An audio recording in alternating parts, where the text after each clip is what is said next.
جس دن سے اللہ تعالیٰ نے آسمانوں کو بنایا ہے، زمینوں کو بنایا ہے، اس دن سے 12 مہینوں کا ایک نظام بنایا ہے۔ ان 12 مہینوں میں 4 مہینے حرمت والے ہیں، ذوالقعدہ، ذوالحجہ، محرم اور رجب۔ ان 4 مہینوں میں تم اپنے ساتھ ظلم نہ کیا کرو، اپنے ساتھ ظلم نہ کرو، بلکہ کس قدر مشرکوں نے مسلمانوں کو اس وقت تنگ کیا ہوا تھا، حکم آیا کہ ان سے قتال کر، اور ساتھ اس بات کا یقین بھی کر لو کہ اللہ کی نصرت اور مدد جو ہے وہ متقی لوگوں کو نصیب ہوتی ہے۔ ان حرمت والوں مہینوں میں ایک مہینہ محرم کا مہینہ ہے جس کا آغاز ہو چکا۔ محرم الحرام یہ حرمت والا مہینہ، عظمت والا مہینہ ہے، اور رسول اللہ صلی اللہ علیہ وآلہ وسلم نے امت کی رہنمائی کی ہے کہ اس مہینے میں روزہ رکھو ابتدائی ایام میں۔ صحیح بخاری کی روایت ہے، رسول اللہ صلی اللہ علیہ وسلم کے صحابی عبداللہ ابن عباس بیان کرتے ہیں، ما رأيت النبي صلی اللہ علیہ وسلم يتحرى صيام يوم فضله على غيره إلا هذا اليوم يوم عاشوراء وهذا الشهر يعني رمضان۔ اللہ کے رسول صلی اللہ علیہ وسلم جس طرح رمضان المبارک کے روزے رکھا کرتے، اس کے بعد جس طرح 10 محرم کا روزہ رکھنے میں تلاش میں رہتے، اس اہتمام کے ساتھ اور کوئی روزہ نہ رکھتے، بلکہ رسول اللہ صلی اللہ علیہ وسلم نے تو امت کو یہ بات سمجھا دی۔ صحیح مسلم کی روایت ہے، افضل الصیام بعد رمضان شہر اللہ المحرم، رمضان المبارک کے بعد سب سے فضیلت والے روزے وہ محرم کے روزے۔ اور آپ صلی اللہ علیہ وسلم نے جہاں روزے کی بات کی، وہاں یہ ایک خبر بھی دی، خوشخبری بھی سنائی، اور وہ خوشخبری کیا ہے؟ صحیح مسلم کی ہی روایت ہے، جب آپ سے سوال کیا گیا کہ 10 محرم جس کو یوم عاشوراء کہتے ہیں، اس دن کے روزے کا اجر کتنا ہے؟ تو آپ نے جواب دیا، یکفر السنۃ الماضیہ، اللہ پچھلے پورے سال کے گناہوں کو معاف کر دیتے۔ ایک مسلمان جس کا دعویٰ ہے کہ وہ مسلمان ہے، ایک وہ مومن جس کا دعویٰ ہے کہ وہ مومن ہے۔ مسلمان اور مومن ان دونوں کا یہ دعویٰ ہوتا ہے کہ میرا رب خالق اللہ ہے، تو مسلمان اور مومن کو پھر اللہ کے بنائے ہوئے نظام کو پسند کرنا چاہیے۔ یہ کیسے ہو سکتا ہے کہ ساری دنیا مل کے کوئی نظام بنائے، وہ اللہ کے نظام سے بہتر نہیں ہو سکتا، کیونکہ اللہ ذوالجلال جو خالق ہیں وہ زیادہ جانتے ہیں کہ انسانیت کی بہتری کے لیے کون سا نظام ہوگا۔ وہ نظام اللہ نے وحی کی صورت میں، قرآن کی صورت میں، اور اپنے پیغمبر کے فرمان کی صورت میں اس مخلوق کو عطا کر دیا۔ اس محرم الحرام کے آغاز میں چند باتیں ہمیں سمجھنی چاہیے۔ بینگ اے مسلم، میری ذمہ داری کیا ہے کہ میں اس عظیم مہینے میں ایام کو کیسے گزاروں، میرے تصورات اور تخیلات اور نظریات کیا ہونے چاہیے، میرے ارادے کیا ہونے چاہیے، اور پھر میرے اس مہینے میں ایکشنز کیا ہونے چاہیے، مجھے کون سے اعمال بجا لانے چاہیے۔ رسول اکرم صلی اللہ علیہ وآلہ وسلم اللہ تعالیٰ کی اجازت کے بعد جب مکہ سے مدینہ کی طرف ہجرت کی، تو یہ دن چونکہ اللہ کی مرضی سے طے ہوا، اور نبی معظم نے اللہ کے فرمان کی روشنی میں ہجرت کی۔ نتیجہ کیا نکلا؟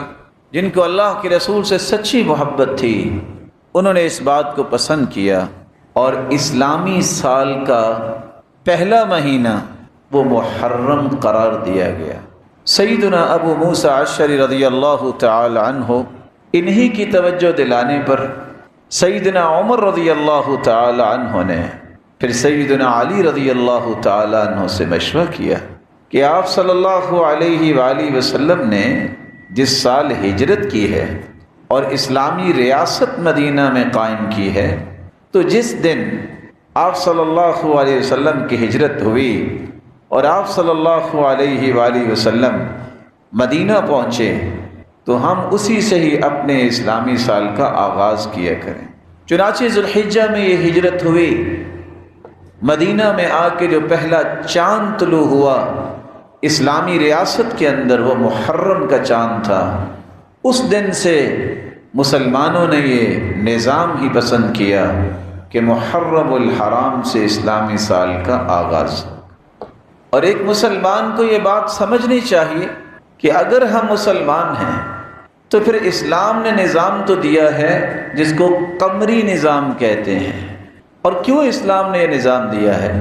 آپ دیکھتے ہیں قرآن میں بھی اللہ ذو الجلال نے فرمایا یسألونک عن الأہلہ، لوگ چاندوں کے بارے میں سوال کرتے ہیں، قل ہی مواقیت للناس والحج ولیس البر بأن تأتوا البیوت من ظہورها ولکن البر من اتقى۔ یہ اسلامی اور قمری مہینے ہی ہیں جن کو سامنے رکھتے ہوئے ہم اپنی عبادات بجا لاتے ہیں۔ روزہ بھی رکھنا ہو تو کوئی بندہ یہ نہیں کہتا کہ میں نے 1 جنوری کو روزہ رکھنا ہے، رمضان 1 جنوری کو شروع ہوگا یا 1 جولائی کو شروع ہوگا۔ وہاں نظام کیا ہے؟ صوموا لرؤیتہ وافطروا لرؤیتہ، چاند جب نظر آئے تو روزہ رکھو اور چاند نظر آئے تو عید مناؤ۔ کس چیز کا چاند؟ رمضان کا چاند نظر آئے تو روزہ رکھو، شوال کا چاند نظر آئے تو عید مناؤ۔ میری عبادت روزہ جو ہے، عید جو ہے، اس کو اللہ اور اس کے رسول نے جوڑا ہے تو قمری نظام کے ساتھ جوڑا ہے۔ قربانی اور حج کو بھی اللہ تعالیٰ نے اسی قمری نظام کے ساتھ رکھا ہے۔ الحج اشہر معلومات، حج کے مہینے معلوم ہیں، ذوالقعدہ ہے، شوال، ذوالقعدہ اور ذوالحجہ کے پہلے 10 دن ہیں۔ وہاں بھی دوسرے سالوں کا تذکرہ نہیں ہے۔ تو مسلمانوں اور مومنوں کے لیے نظام جو ہے وہی نظام ہے جو اللہ کے پیارے پیغمبر اور اس پیارے صحابہ نے پسند کیا اور اس کے مطابق تعلیمات دیں اور سیکھیں اور آگے پہنچائیں۔ رسول اللہ صلی اللہ علیہ وآلہ وسلم نے زکوٰۃ کے بارے میں بھی فرمایا۔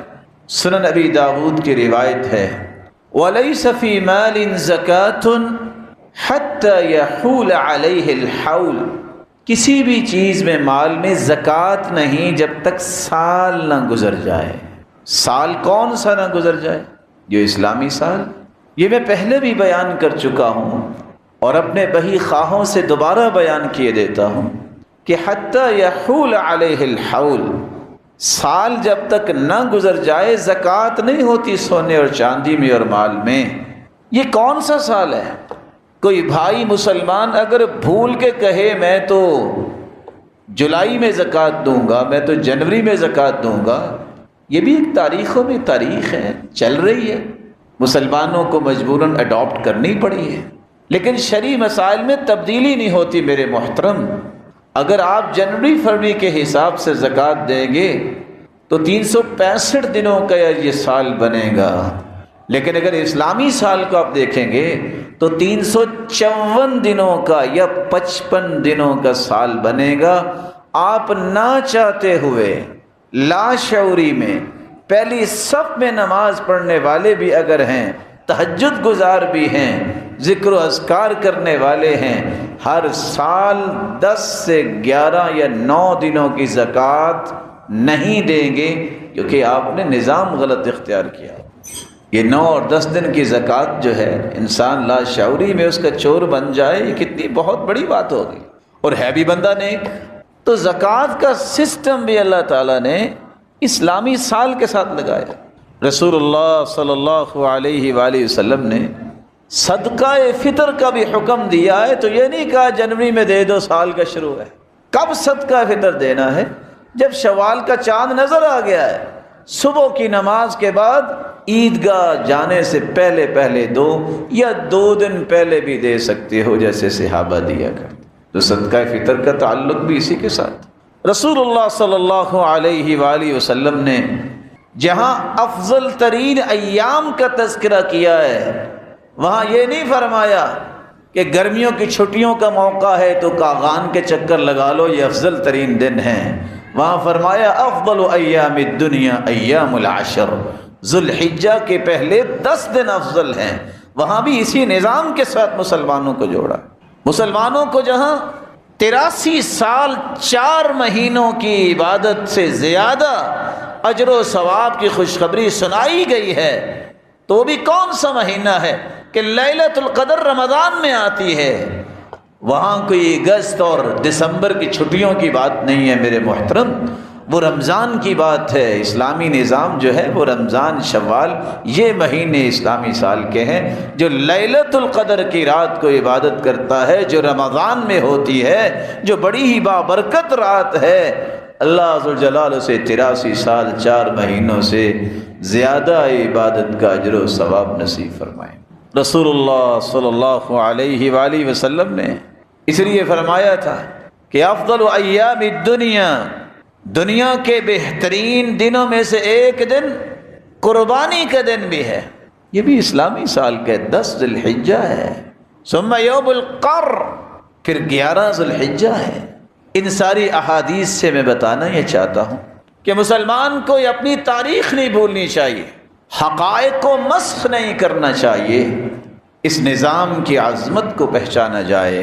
اور یاد رکھیے گا، اگر کسی کو طلاق ہو جاتی ہے تو اس کی عدت بھی ہوگی تو وہ اسلامی مہینوں کے اعتبار سے 3 مہینے عدت ہے، اس کی عدت میں بھی اعتبار انہی مہینوں کا کیا جائے۔ اگر کسی کا خامد فوت ہو گیا ہے تو اسے بھی 4 مہینے 10 دن جو عدت عورت کو گزارنی ہے، وہ بھی اسلامی مہینے کے 4 مہینے 10 دن ہیں۔ کسی عورت نے خلا لے لیا ہے اور اس کی عدت 1 مہینہ ہے، وہ عدت بھی 1 مہینہ اسلامی مہینوں کے اعتبار سے عدت گزارنے کے بعد آگے شادی کر سکتے۔ تو اللہ ذوالجلال نے مسلمانوں کے تمام امور کو اسلامی سال کے ساتھ جوڑا ہے۔ رسول اللہ صلی اللہ علیہ وسلم عرفے کے روزے کے بارے میں جو حکم دیا تھا کہ 2 سال کے گناہ معاف ہوتے ہیں، وہ 9 ذی الحجہ ہے، وہ یہ جنوری فروری کے ایام کی بات نہیں ہے، وہ 9 ذی الحجہ ہے۔ اس لیے سب سے پہلا کام یہ ہے، ہمیں اللہ ذوالجلال کے اس نظام کو پسند کرنا چاہیے۔ اب انسان زندگی کے بہت سارے کارنر میں مجبور ہوتا ہے، دوسری تاریخ کو مد نظر رکھنا پڑتا ہے، لیکن اسلام کی جو ضروریات ہیں، جو احکام ہیں، وہ اسلامی تاریخ کے ساتھ ہی جڑے ہوئے ہیں، وہ قیامت تک ایسا رہے گا، کیونکہ اللہ ذوالجلال نے کیا فرمایا ہے؟ فَلَا تَظْلِمُوا فِيهِنَّ أَنفُسَكُمْ مِنْهَا أَرْبَعَةٌ حُرُمٌ ذَلِكَ الدِّينُ الْقَيِّمُ، یہ ہے سیدھا دین۔ جو سب سے پہلی ذمہ داری ہمیں اسلامی سال کو پہچاننا ہے اور ان کے مہینوں کی جو عظمت اللہ کے رسول نے بیان کی ہے ان کا اعتراف کرنا ہے اور اس کے مطابق اپنی زندگی کے زاویوں کو بنانا ہے۔ اعتکاف بھی بیٹھتے ہیں تو کس مہینے میں؟ رمضان میں۔ تو وہاں بھی اللہ ذوالجلال نے مسلمانوں کو اسی مہینے کے ساتھ ہی جوڑا ہے۔ اور شاید کہ کسی کو معلوم ہو، یہ وطن عزیز پاکستان، اللہ اس کی حفاظت فرمائے، یہ بھی اللہ نے دیا تو کب دیا تھا؟ 27 رمضان کو دیا تھا۔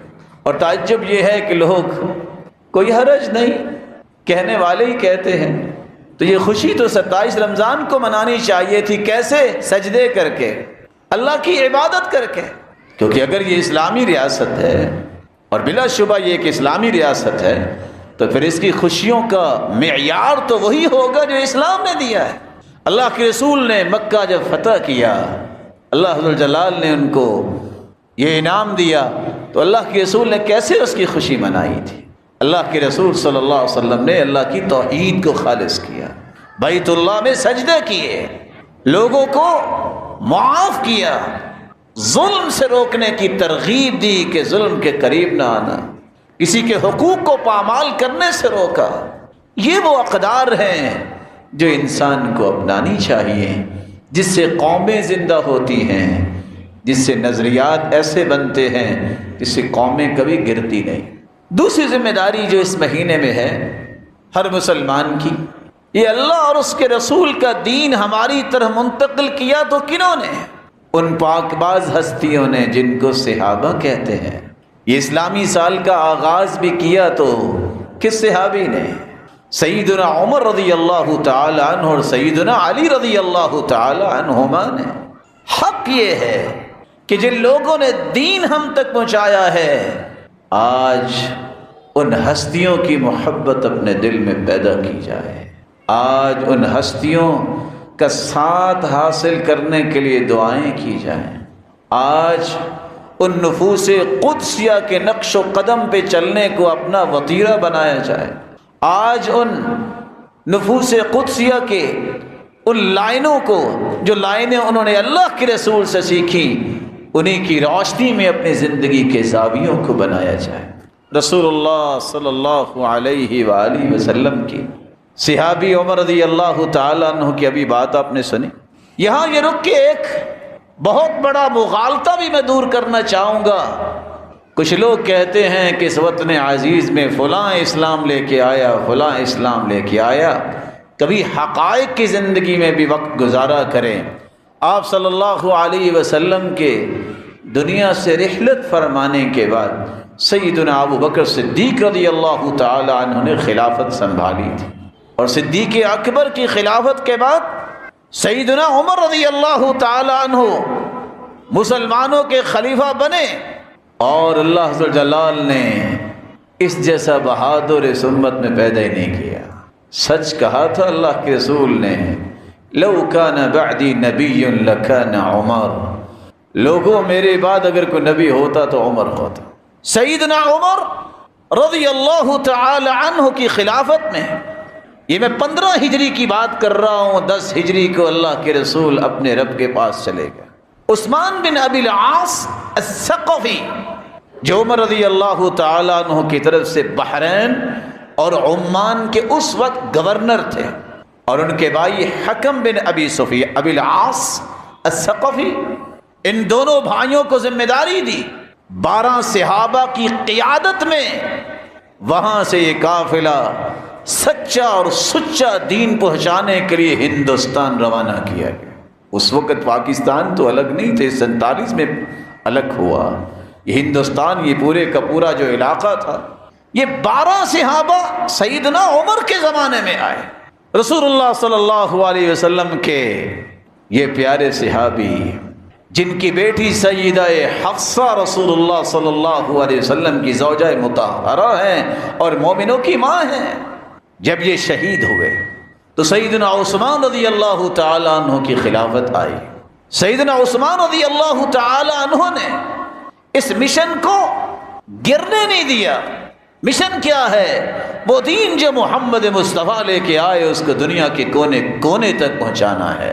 عثمان رضی اللہ تعالی عنہ نے اپنی خلافت میں حکیم بن جبلہ عبدی رضی اللہ تعالی عنہ کی قیادت میں 5 صحابہ دوبارہ سے ہندوستان بھجوائے۔ یہ 12 اور 5 17 صحابی سیدنا عثمان رضی اللہ تعالیٰ عنہ کے زمانے تک ہندوستان میں سچے اسلام کا پھلیرا لہرا رہے تھے، اور آج مسخ شدہ کتابیں لکھتی ہیں جو بدقسمتی سے پڑھنے کو ملتی ہیں اس پیارے وطن میں، فلاں لے کے آیا اسلام اور فلاں لے کے۔ سیدنا عثمان رضی اللہ تعالی عنہ جب انہیں شہید کر دیا گیا تو سیدنا علی رضی اللہ تعالی عنہ، اللہ تعالی کے پیارے پیغمبر کے یہ داماد، جن کے گھر میں سیدہ فاطمہ الزہرا تھیں، جب انہوں نے خلافت سنبھالی تو 3 صحابہ کی معیت میں ایک قافلہ دوبارہ ہندوستان میں بھجوایا۔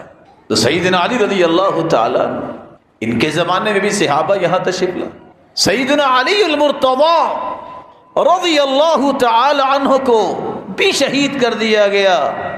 ان کے بعد معاویہ رضی اللہ تعالی عنہ، جب انہوں نے مسلمانوں کی باغ ڈور سنبھالی تو اس وقت محلب بن ابی صفرہ کی قیادت میں 4 صحابہ کی معیت میں 44 ہجری کو ایک قافلہ دوبارہ ہندوستان میں بھجوایا۔ اور یہ میں صرف ہندوستان کی اس لیے بات کر رہا ہوں کہ یہ ہمارا علاقہ ہے، وگرنہ تاریخ یہ بتا سکتی ہے اور تفصیلات ہیں کہ ان تمام نے دنیا کے کونے کونے میں کہاں کہاں صحابہ کو اور تابعین کو بھجوایا۔ معاویہ رضی اللہ تعالی عنہ جب دنیا سے چلے گئے ان کے بیٹے یزید آئے، منذر بن ابی الجارود، اس کی قیادت میں 60 ہجری کو ایک قافلہ دوبارہ ہندوستان میں آئے، 25 صحابہ سیدنا عمر رضی اللہ تعالیٰ عنہ سے لے کر معاویہ رضی اللہ تعالیٰ عنہ کی بیٹے کی حکمرانی تک ہندوستان میں سچا دین پہنچانے کے لیے یہاں پہنچے۔ اور آپ کے لیے یہ حیرانگی ہوگی، ان 25 صحابہ کے بعد 41 تابعین بھی، وہ مبارک ہستیاں بھی آئیں، اور ان میں سے ایک ایسا شخص بھی تھا جس کو ہر شخص جانتا ہے، محمد بن قاسم۔ یہ 42واں تابعی تھا جس نے ہند اور سندھ کو فتح کیا اور اس کی فوجیں ملتان تک پہنچی۔ 18 تبع تابعین ہندوستان تشریف لائے۔ اس سلسلے کو ذرا پہچانیے تو صحیح، وقت تھوڑا ہے، مگر نہ ان 25 صحابہ کے نام، ان 42 تابعین کے نام اور ان 18 تبع تابعین کے نام، اور کیسے کیسے آئے اور کس کس طرح انہوں نے فتوحات کی اور اسلام کا جھنڈا لہرایا، یہ میں تفصیلات بتاتا۔ اس لیے اس ذہن سے وہ مسخ شدہ تاریخ نکال دیجئے جو لکھتی ہے کہ فلاں لے کے آیا اور فلاں لے کے آئے اور صوفیہ اسلام لے کے آئے۔ یہاں صحابہ اسلام لے کے آئے، تابعین آئے ہیں، تبع تابعین آئے ہیں۔ یہ سچا اور سچا اسلام اس علاقے میں وہ پہنچا تھا جو محمد کریم صلی اللہ علیہ وسلم اسلام لے کے آئے تھے۔ رسول اکرم صلی اللہ علیہ وآلہ وسلم کے صحابہ کی بات کر رہے تھے کہ ایک مسلمان کی ذمہ داری یہ ہے کہ محرم الحرام میں دوسری ذمہ داری یہ سمجھے کہ جن صحابہ نے یہاں دین پہنچایا ہے ان کی عظمت کو پہچانے۔ جس طرح اسلامی نظام کی عظمت کو اسے پہچاننا ہے اور زندگی کے معاملات کو اس کے مطابق ترتیب دینا ہے، ان ہستیوں سے سچی محبت کرے۔ کون سی ہستیاں؟ اولئک هم الراشدون، جس کو قرآن کہہ رہا یہ رشد و ہدایت والے ہیں۔ اولئک هم المفلحون، جن کو قرآن کہہ رہا ہے فلاح پانے والے یہی لوگ ہیں۔ کون سے صحابہ ہیں؟ اولئک هم الفائزون، فوز و فلاح اللہ نے جن کی قسمت میں رکھی تھی۔ اولئک حزب اللہ، جن کو قرآن کہہ رہا ہے یہ تو اللہ کا لشکر ہے۔ کنتم خیر امہ، یہ وہ صحابہ ہیں جن کو قرآن کہہ رہا ہے پوری امت میں سب سے بہترین تم ہو۔